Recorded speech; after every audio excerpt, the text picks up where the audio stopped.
আসসালামু আলাইকুম।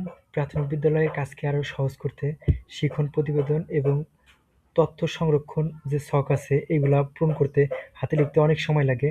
এজন্য আমাদের অ্যাপসটি সেভাবে প্রস্তুত করা হয়েছে যাতে করে শিখন প্রতিবেদন উম এই যে এটা দেখতে পাচ্ছেন এটা হচ্ছে ফ্রন্ট পার্ট, শিখন অগ্রগতি প্রতিবেদন। এটা হচ্ছে ফ্রন্ট পার্ট আর ব্যাক পার্টটা হচ্ছে এমন।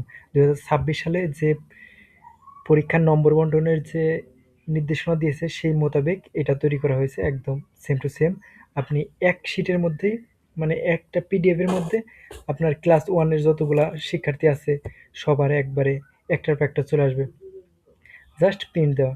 আর মার্কগুলো এন্ট্রি করার ক্ষেত্রে আপনি নিজে মার্ক এন্ট্রি করবেন। মানে যে শিক্ষক যে ক্লাসের মানে যে সাবজেক্টের শিক্ষক সেই সাবজেক্টের শিক্ষক সেই নাম্বারটা এন্ট্রি করবে। ধরেন বাংলার জন্য যে স্যার সে শুধু তার নাম্বারটা এন্ট্রি করবে। গণিতের জন্য যে তার নাম্বারটা এন্ট্রি করবে। সবগুলো একত্রিত হয়ে মোবাইল অ্যাপের মাধ্যমে মানে ইন্টারনেটের মাধ্যমে এইগুলা তৈরি হবে। এগুলো অটোমেটিক্যালি আপনি জাস্ট প্রিন্ট করে নেবেন। আর এটা হচ্ছে মূল্যায়ন সংরক্ষণ যে ছক আছে সেটা এই উপরে বিষয় নাম লেখা আছে আর কোন ক্লাসের সেটা লেখা আছে। এখন দেখাবো এইগুলা কিভাবে আপনি খুব সহজে করতে পারবেন। এটার জন্য আপনাকে মোবাইল অ্যাপ দিয়েও করতে পারবেন, আবার আপনার কাছে যদি ল্যাপটপ থাকে সেক্ষেত্রে আপনি ল্যাপটপে ঢুকবেন হচ্ছে edulab.com/institute। ইনস্টিটিউট মানে এইটুকু লিখতে হবে, এইটুকু লিখতে হবে। লিখলে আপনি এই জায়গায় আসবেন। আপনি যদি আগে নিবন্ধন না করা থাকে তাহলে রেজিস্ট্রেশন করে নেবেন, আর যদি রেজিস্ট্রেশন করা থাকে তাহলে লগ ইন করে নেবেন। লগ ইন করার পরে এরকম একটি ইন্টারফেস দেখতে পারবেন। এরপরে আপনার কাজ হবে শিক্ষার্থী আপলোড দেওয়া। শিক্ষার্থী আপলোড দেওয়ার জন্য এইখান থেকে আপনি শিক্ষার্থী মানে ইনপুট দেবেন, নিউ মানে স্টুডেন্ট, এরপর নিউ স্টুডেন্ট।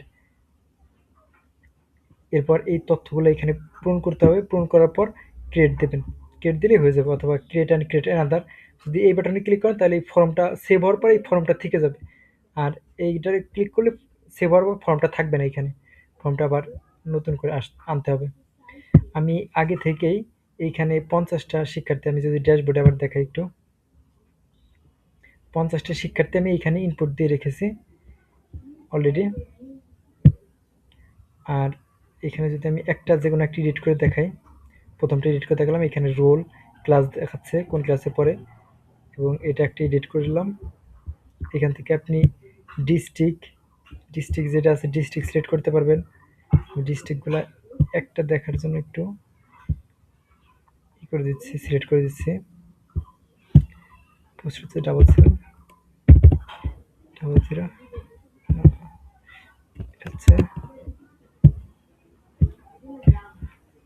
হচ্ছে রাজবাড়ী।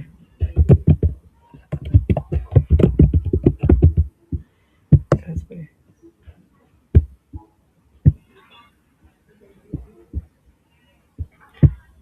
এইটা সিলেক্ট করে দিই।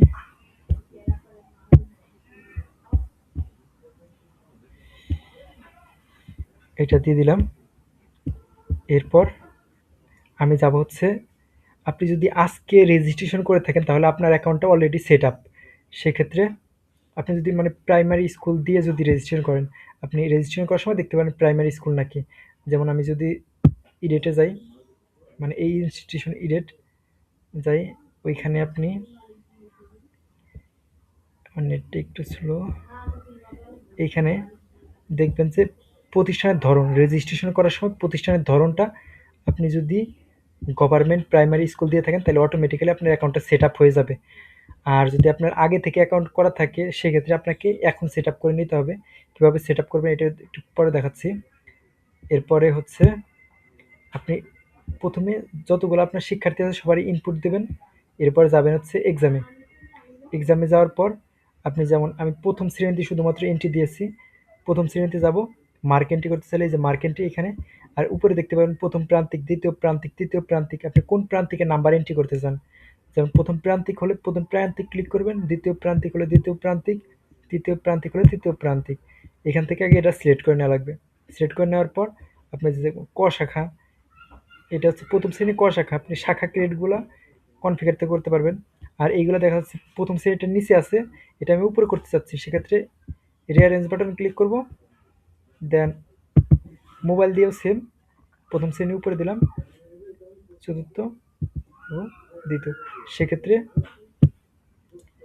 প্রথম, দ্বিতীয়, তৃতীয়, চতুর্থ এরকম সিরিয়ালটা ঠিক করলাম আমি। সিরিয়ালটা ঠিক ছিল না। প্রথম শ্রেণী ক শাখা মার্ক এন্ট্রি। এরপরে আমি কোন সাবজেক্টে মার্ক এন্ট্রি করবো, সেক্ষেত্রে আমি বাংলা দিলাম। এই বাংলার এখানে লিখিত তো সে কত পেয়েছে, স্টুডেন্ট ওয়ান, এটা হচ্ছে স্টুডেন্টের নাম। আমি যেহেতু ডিএমও স্টুডেন্ট অ্যাড দিয়েছি, স্টুডেন্ট 1 2 3 নামই এইগুলো দিয়েছি আমি, বুঝতে পারছেন। আর রোল হচ্ছে পাশে দেখাচ্ছে। লিখিততে 50, সে পাঠ্যপুস্তকে কত পাইছে, শ্রেণী কাজের সক্রিয়তা কত পেয়েছে, ভাষা দক্ষতায়, বিষয়বস্তু বোধগম্যতায়, ক্লাস টেস্টে কত পেয়েছে, এই নাম্বারগুলো দেবেন। আর এই পাশে টোটাল কত পেয়েছে সেটাও উঠবে। যেমন এখানে ভুল হওয়ার সম্ভাবনা অনেক কম। যেমন এইখানে যদি আমি লিখিততে 70 দিই, তাহলে সেক্ষেত্রে নেবে না। এই ক্ষেত্রে এখানে যে রেড মার্ক দেখাচ্ছে, দেখাচ্ছে যে এইখানে সর্বোচ্চ 50 হতে পারবে, কারণ এই জায়গায় সর্বোচ্চ মার্কে আপনি 50 দিতে পারবেন। আবার আপনি যদি ল্যাপটপ ইউজ করেন, সেক্ষেত্রে আপনি অ্যারো বাটন ক্লিক করে ডানে বামে এবং নিচে উপরে যেতে পারবেন, নিচে উপরে যেতে পারবেন। আর যদি আপনি ইন্টার দেন, তাহলে সেক্ষেত্রে নিচে নিচে যাবে, শুধু ইন্টার দিলে নিচে নিচে যাবে। খুব সহজে আপনি খুব দ্রুত, যদি ল্যাপটপ দিয়ে করেন খুব দ্রুত মার্কগুলো এন্ট্রি করতে পারবেন। আর যদি মোবাইল দিয়ে করেন তাহলে সেক্ষেত্রেও দ্রুত করতে পারবেন, কারণ হাতের কাছে মোবাইল এবং মার্ক এন্ট্রির যে কাগজটা থাকবে কাছে কাছে থাকে, অনেক দ্রুত করা যায়।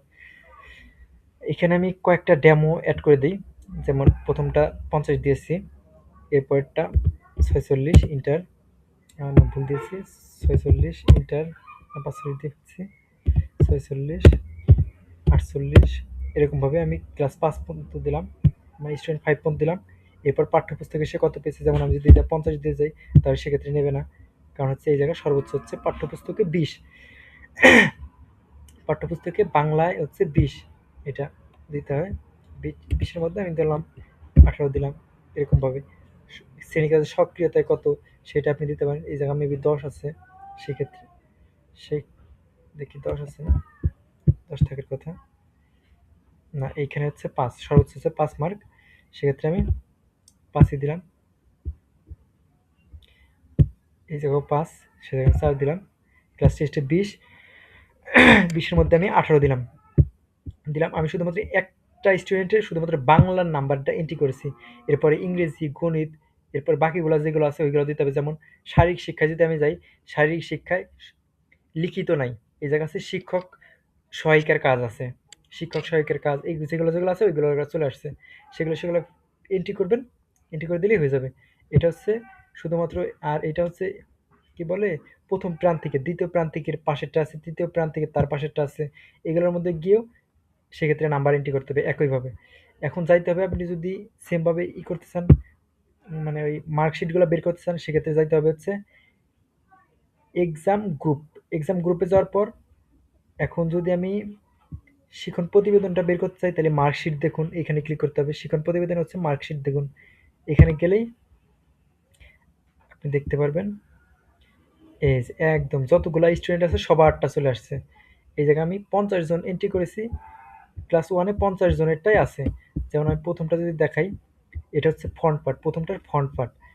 প্রথম শ্রেণী স্টুডেন্ট 1, এই স্টুডেন্টের নাম দিয়েছি আমি স্টুডেন্ট 1, প্রথম শ্রেণী। একটু আগে এডিট করলাম, তার গ্রামটা আমি এটা দিয়েছিলাম, তার পোস্ট অফিস এটা দিয়েছিলাম, জেলা দিয়েছিলাম, আর হচ্ছে উপজেলা, এইগুলো দিয়েছিলাম।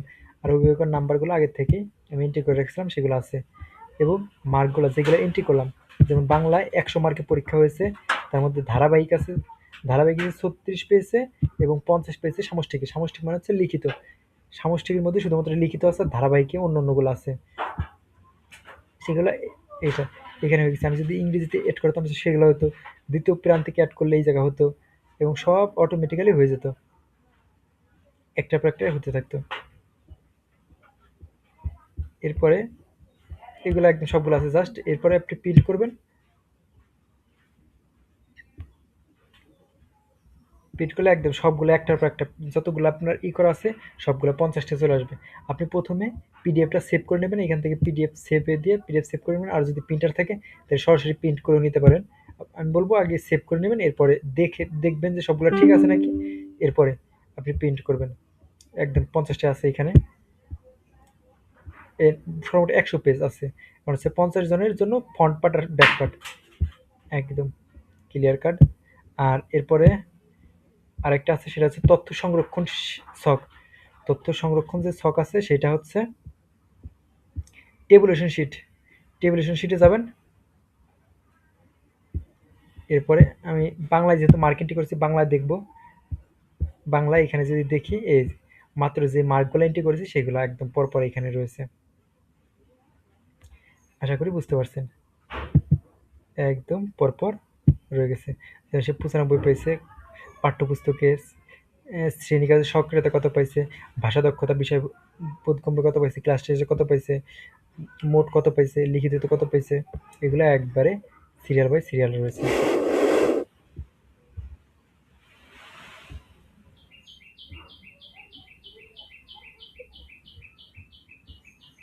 বা এগুলাই করলেই হয়ে যাবে। এখানে যদি প্রিন্ট করতে হয় তাহলে উপর থেকে প্রিন্ট করবেন। এটা হচ্ছে বাংলারটা। আর হ্যাঁ, এটা চলে আসছে বাংলারটা, শুধুমাত্র বাংলার প্রথম শ্রেণীটা। আর ইংরেজিটাই করলে ইংরেজি, গণিত সবগুলো এখানে নিচে নিচে আছে, এগুলো পেয়ে যাবেন। এখন আসা যাক যারা আগে থেকে রেজিস্ট্রেশন করেছিলেন তাদের ক্ষেত্রে, অটোমেটিক্যালি সেট আপ হয়নি। সেই সেট আপটা করার জন্য আপনারা যাবেন হচ্ছে কনফিগার, অটো সেট আপ।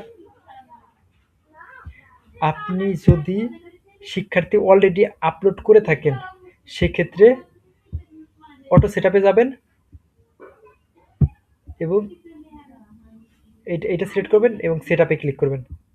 যদি শিক্ষার্থী অলরেডি আপলোড করে থাকেন, মানে ইনপুট দিয়ে থাকেন। আর যদি ইনপুট না দিয়ে থাকেন, এখনো একটা স্টুডেন্টের তথ্য ইনপুট দেন নাই, তাহলে সেক্ষেত্রে আপনি ক্লিক করবেন এইখানে এবং ইএসএ দেবেন। দেওয়ার পরে আপনার অ্যাকাউন্টটা একদম রিফ্রেশ হয়ে যাবে। আগে যত তথ্য ছিল সবগুলো ডিলিট হয়ে যাবে এবং নতুন করে সেট আপ করবেন। সেট আপে দিয়ে প্রাথমিক বিদ্যালয় সেট আপ সিলেক্ট করবেন and then set up. Set up করলে অটোমেটিক্যালি সব সেট আপ হয়ে যাবে। আর কিছু করা লাগবে না, আপনার জাস্ট মার্ক এন্ট্রি দেবেন আর শিক্ষার্থীর তথ্য এন্ট্রি দেবেন। এরপর আপনি মোবাইল দিয়েও করতে পারবেন, ল্যাপটপ দিয়েও কাজ করতে পারবেন। আর যদি একাধিক ইউজার ব্যবহার করতে চান সেক্ষেত্রে ইউজার্সে যাবেন এবং নিউ ইউজার্সে গিয়ে নতুন এন্ট্রি করবেন। নতুন ইউজার এন্ট্রি করে একইভাবে লগ ইন করবেন। যেমন আমি নিউ ইউজারে যাই, নাম, পাসওয়ার্ড, ইমেল অ্যাড্রেস এবং মোবাইল নাম্বার দিয়ে ক্রিয়েট করবেন এবং লগ ইন করার জন্য আপনাকে যেতে হবে হচ্ছে, মানে যাকে দেবেন তাকে অ্যাপের লিঙ্কটা দিয়ে দিতে পারেন। অ্যাপের লিঙ্কটা দিয়ে দিলে সে ইনস্টল করবে। আর এইখানে দেখেন এই লিঙ্কে গিয়ে লগ ইন করতে পারবেন। লগ ইন করলে মানে ওই জায়গায় যে পাসওয়ার্ড দেবেন সেটা দিয়ে লগ ইন করবেন। ধন্যবাদ। কোনো কিছু বুঝতে অসুবিধা হলে অবশ্যই আমাকে হোয়াটসঅ্যাপে নক করতে পারবেন।